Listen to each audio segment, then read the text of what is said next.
जे ओडिशा और महिला मानक पई एक सुरक्षित जगह है कि नहीं। प्रत्येक दिन दुष्कर्म गण दुष्कर्म ये सब घटी चलती गोटे डेली रूटीन रे एटा परिणत हो जाइए। एवं एनसीआरबी रिपोर्ट अनुसार महिला उपरे हिंसा क्षेत्र में ओडिशा 1 नंबर होइथिबा बेले महाराष्ट्र 2 नंबर रे अछि। आ उभय राज्य रे ये डबल इंजिन सरकार कहउछंती ना ट्रिपल इंजिन सरकार, किंतु क्वाड्रपल इंजिन सरकार चली।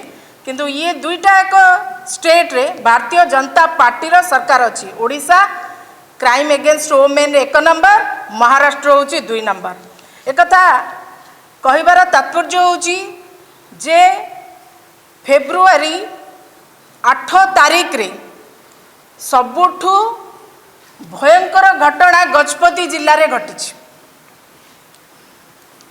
गजपति जिल्ला रे जड़े तिब्बतियान 7 वर्षर शिशु कन्या को दुष्कर्म होईची।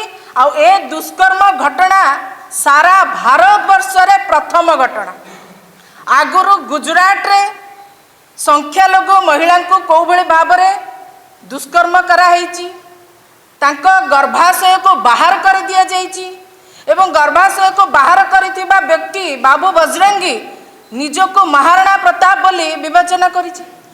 प्रश्न उठुछि जे जोटे जोटे भारतीय जनता पार्टी सरकार अछि सेही जगार महिला माने छोट छोट झियो माने असुरक्षित होउछंती, सेमानंको दुष्कर्म करा जाउछि, गण दुष्कर्म करा जाउछि। सरकार आराम रे बसी ऊपर खंजणी बजाउछंती।